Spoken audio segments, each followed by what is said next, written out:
Ang kailangan sa farmer ay maging matapang, a brave farmer. Brave farmer.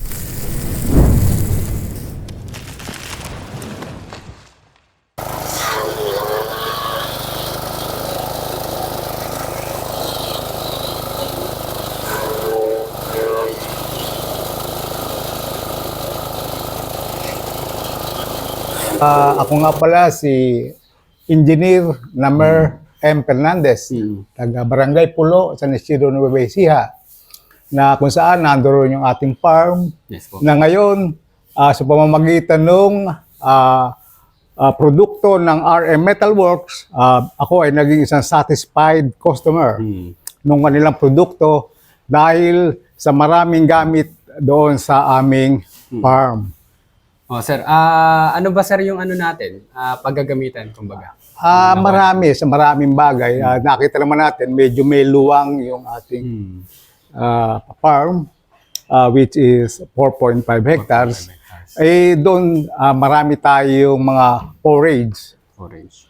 Then, yung mga ang intention po natin dyan, kaya tayo bumili niyan, ay para mapadali yung ating paggawa ng mga feed supplements sa ating mga alagang baboy, ating gansa, at yung iba nating mga poultry livestock sa farm. And bukod doon, yung paggawa natin ng mga probiotics, Probiotics, sir. na kailangan naman ng ating mga plants na ginugrow within the farm. Yan. Yan ang mga kadahilan. Ano ba sir ang mga ang mga tanim niyo dun, sir?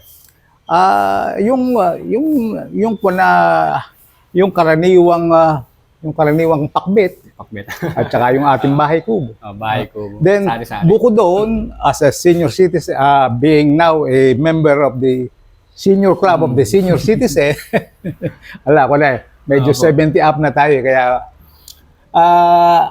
balak nating mag-grow doon ng mga naturally grown plants and animals.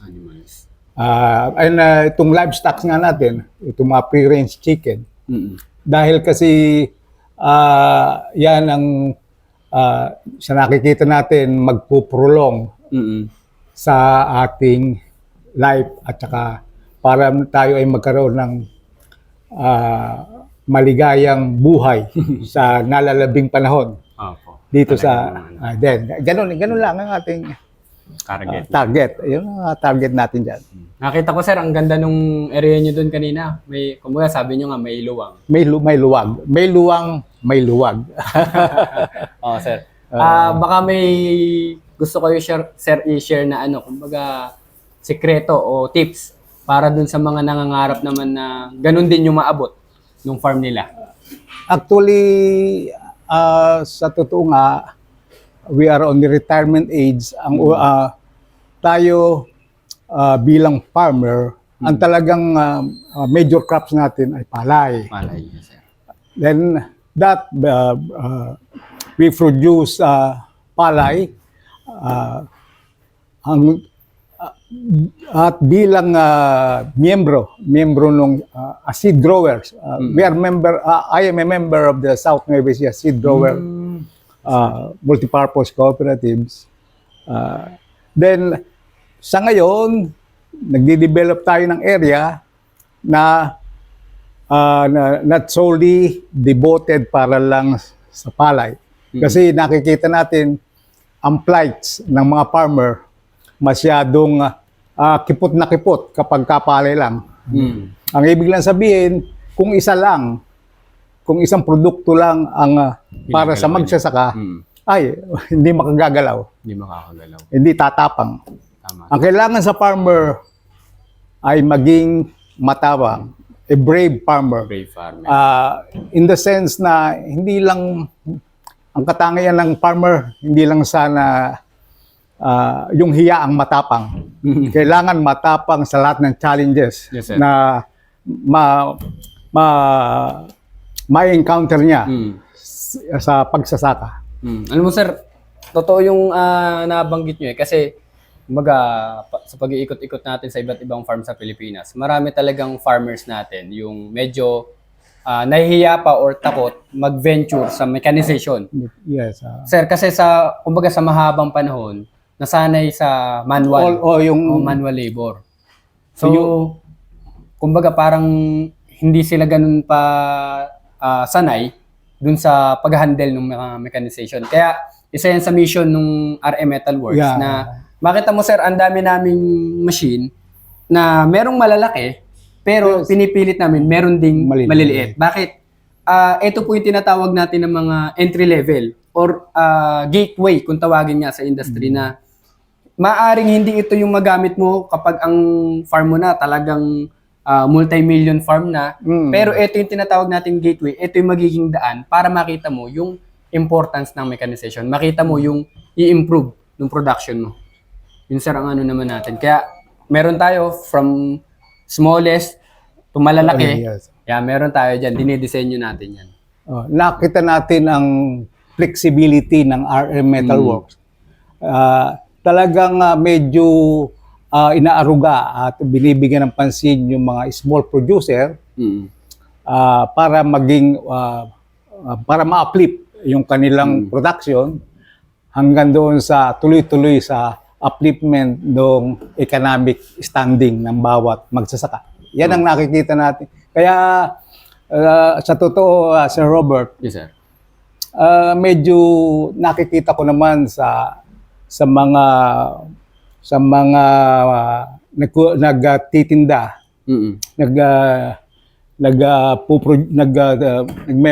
nagma-market ng mga farm machineries na yaring ibang bansa, napili natin ang RM Metalworks dahil unang-una, Pilipino.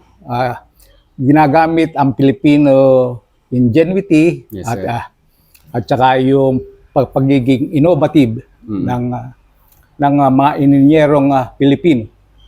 Kamukha ninyo, magkapatid kayo. Then, malaking tulong. Malaking tulong sa mamamayan, sa community, hanggang doon. Malaking tulong sa kaunlaran ng pambansa, sa bansa, hanggang doon para ma-attain yung ating food security. Food security. Yeah. Yan talaga sir ang mahalaga, yung food security. Kasi kapag na-resolve natin yan, kumbaga, ang way din talaga para ma-resolve natin yan, pataasin natin yung yung productivity. At lesser cost. At lesser operating cost. Kasi kapag tumaas nga yung ani mo, masyado naman isinaksak natin. Then, bilang ding magsasaka, tayo yung may advocacy na gamitin yung ating mga organic fertilizer. Hindi ko lang napakita sa iyo yung mga gawain natin doon na tayo ay gumagawa ng mga organic fertilizer. At saka meron pa tayo doon na vermicomposting.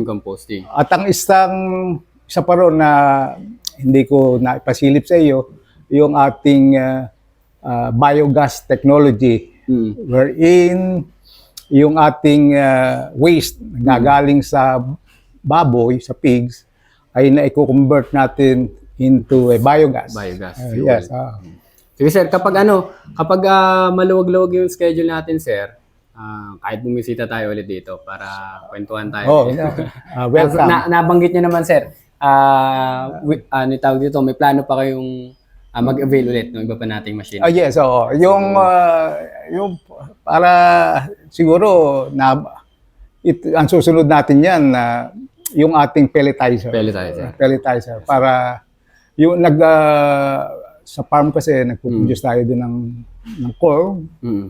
At saka itong mga malunggay nandiyan, mga food amendments yan eh. Itong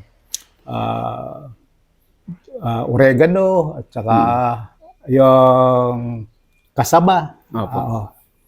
Na pwedeng gamitin bilang food amendments para makalesen tayo dun sa cost ng feeds, animal feeds.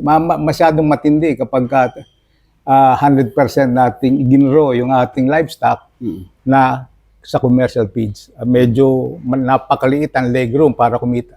Yes, sir. Yun, sir. Balikan ko, sir, yung nabanggit nyo kanina, yung kailangan yung mga farmers natin, brave farmer. Yeah. Isa sa mga napansin natin, dahil syempre, ang way of communication natin ngayon talaga sa mga farmers natin, vlog. Kasi malaki yung na-reach natin eh. Yes, Ang isa sa mga nagiging problem natin, natatakot sila. Dahil Yes. nakikita lang nila tayo online, hindi sila naniniwala na legit. Kaya may tanong ako, sir, sa inyo. Sir, legit ba ang RM Metalworks? Nakita mo naman na, Sir Robert, nakita mo ako bumisita sa inyo. Inspired na marami kong koneksyon, marami kong alam na mga tindahan ng mga... So,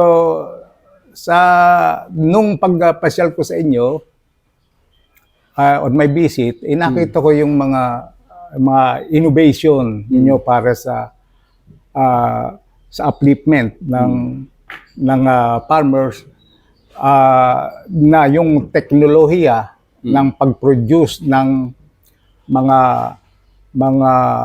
bagay-bagay concerning mga feeds and other aspects ng agriculture, natagpuan ko sa inyo yan. So, regarding legitimacy, very legit. Yes. Po. At talaga, ang layo na nung nararating, sir, natin ngayon. Nung nakaraan, actually, pinick up na yung decorticator natin, yung panggiling din ng balat ng nyug. Sir, dadalhin pa yun, sir, ng Malaysia. Very proud tayo dyan. Very proud tayo dyan. Kasi dati, tayo ang bumibili sa ibang bansa para gamitin natin. Ngayon, baliktad na pala, sir, ano nangyari? Ibang bansa na ang bumibili sa mga Pilipino para gamitin nila yung makinarya natin doon sa bansa nila. So, that's one way na nag-advance tayo. Kasi, sa totoo, sa tunay na pangyayari, medyo nahuli tayo sa mga karatig natin. Very sad to say. Yun lang, yung progress ng Vietnam, ay, nakita natin kung paano na ako ng Vietnam. Hopefully, hindi naman natatapos ang araw ngayon lang, meron pang madarating, patuloy-tuloy sana yung ating. At sana nga, ang totoo nga, yung ating magsasaka ang backbone ng ating backbone ng economy. Ekonomiya natin. So, sa pamamagitan ng government approach, ay talagang ang kailangan ko ng gobyerno. Kapag hindi natuwangan ng tamang alalay, sapat na alalay ng pamahalaan, mananatili tayong sa laylayan. Ganun lang kakunyan. Ganun lang kasimple yung equation ng progress. Sir, alam mo, sir, natuwa talaga ako dun sa farm ninyo. Baka may tips pa kayo, kumbaga. Kasi kayo yung umabot dito sa kumbaga, naka-alpas doon sa traditional farming natin. Baka may tips pa kayo. So, last tips, ganyan. Kaya, ang totoo naman, kaya natin ginagawa itong mga bagay na ito bilang isang advokasya ng aming pamilya, para ang totoong aim ng farm natin doon is serving the community, in service of the community, and creating opportunities. Yan yung natin. Bilang pwede nating maiwan doon sa lugar na yun. Na ang beneficiary, ultimate beneficiary, is the community. Yeah. Nakita ko, sir, ang dami yung nandun kanina yung mga farm manager nyo, yung mga farm worker. Kumbaga, nag-open up kayo ng napakaraming opportunity dito sa community. Kaya very napaka-inspiring nung nakita ko doon kanina. Iba-iba. Sana matuloy-tuloy sana yan. In God's grace, kaya nga sa atin ang pinoproduce natin ngayon yung mga naturally grown plants and animal to prolong our existence in this world. Yun, sir, very fruitful yung discussion, sir. Medyo tight kasi yung schedule natin ngayon, pero pinilit natin na makapag-usap tayo. Kaya po sa mga interested din po dun sa iba't ibang makinarya mula sa RM Metalworks, pwede po kayong mag-message dun sa ating official Facebook page o sa mga numerong ilalagay ko sa inyong screen. Actually, si sir, yung school po nila, soon, in the future po, mag-open po sila ng iba't ibang courses ng iba't ibang programs sa pagfa-farm tungkol po sa pag-aalaga ng baboy or in the future pag-aalaga ng mga ruminants. So, pwede nyo po siyang kontakin or pwede po ninyong i-message yung RM Metalworks para po ma-connect namin kayo dun sa school po nila na in the future, makatulong din po yung matututunan ninyo doon, ma-apply po ninyo dun sa community. Muli po, ako po si Engineer Robert Miranda ng RM Metalworks. Kasama po natin si Engineer Namer. Fernandez. Kaway-kaway po tayo. Maraming salamat po. Sa susunod po natin mga episode pa. Sir, thank you. Sige, Sir Robert. Thank you. Sir, thank you very much po. Okay.